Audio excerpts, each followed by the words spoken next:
Have you ever wondered how people make these insane color grades on Instagram, but when you try, it doesn't work out so well?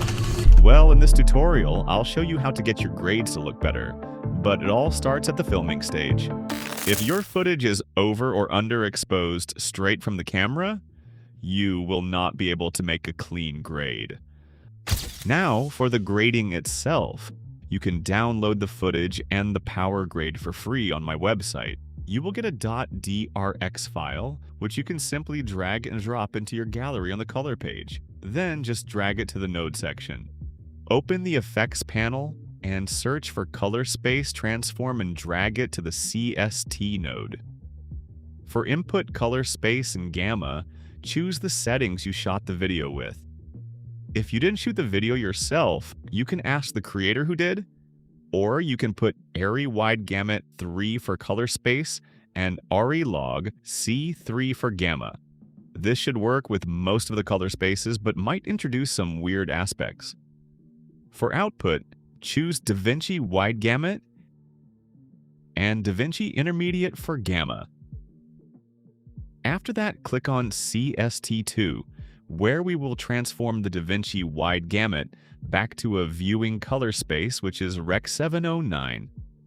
This time, set DaVinci wide gamut and DaVinci intermediate for input, and for output color space, choose Rec 709. The output gamma depends on your device. For Windows, choose Gamma 2.4, and for Mac, choose Rec 709A. Now we are ready to start making our adjustments. I always first start with exposure. Here we can make some exposure adjustments if the footage is too bright or dark, but keep in mind some footage cannot be saved.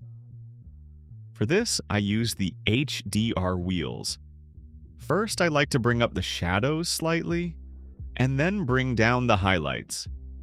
Keep in mind that the highlight slider only affects the brightest points, other than the light slider, which adjusts everything from mid-tones up. Make sure not to overdo it since it causes this ugly matte finish. It also doesn't matter if the footage looks washed out at the moment. We'll add some contrast next. Move to the contrast node. Open the curves panel. Create an adjustment point on the point where most of the information sits. Create one point below it and drag it down to bring down the shadows. You can also make more points for more accurate adjustments. Then create a point above the first point to adjust the highlights. I usually want to bring down the last point so the brightest highlights don't look too bright.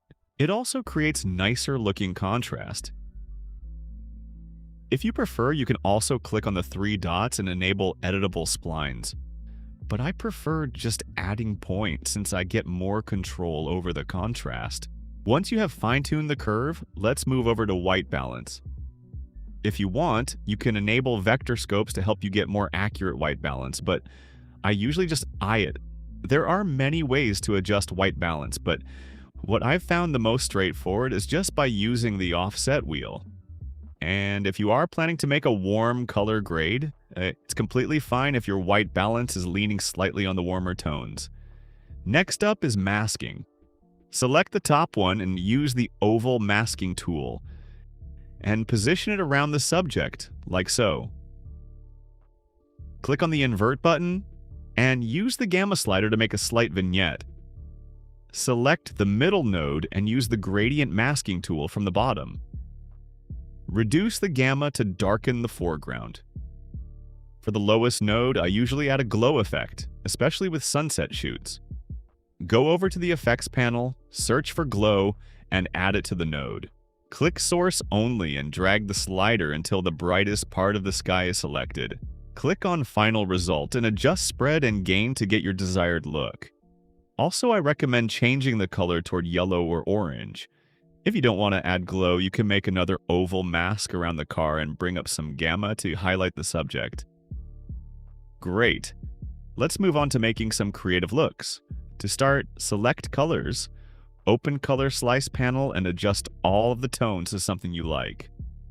I just go over and bring them all the way up and all the way down, then choose what I want to go for.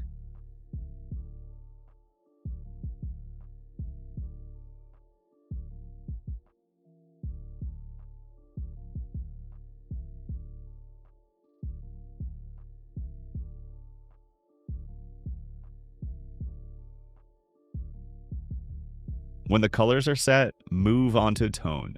Click on the log wheels. Using shadow, midtone, and highlight sliders, we can make some nice looking color contrast. I'll make the shadows more bluish and midtones and highlights warmer, but you can adjust them however it fits the best for your footage.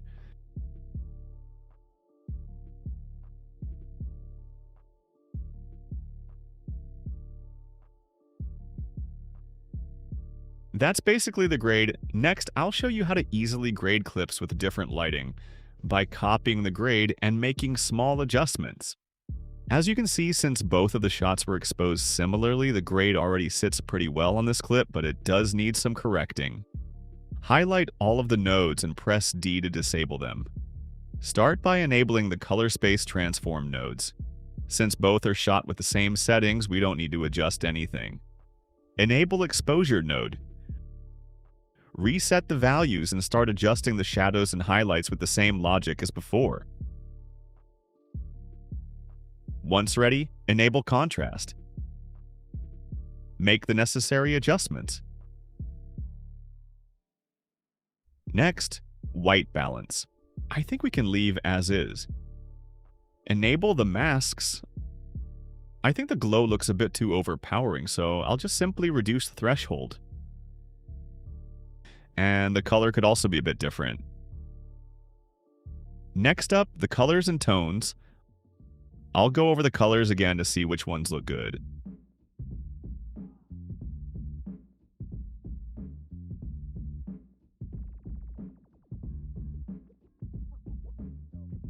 Then let's add some color contrast, but I really like how it looks naturally, so I won't do any drastic adjustments with the log wheels. And of course, you can always go back and change the contrast or exposure. That's basically how I color grade my footage. If you have any questions or stuff you want to learn, let me know.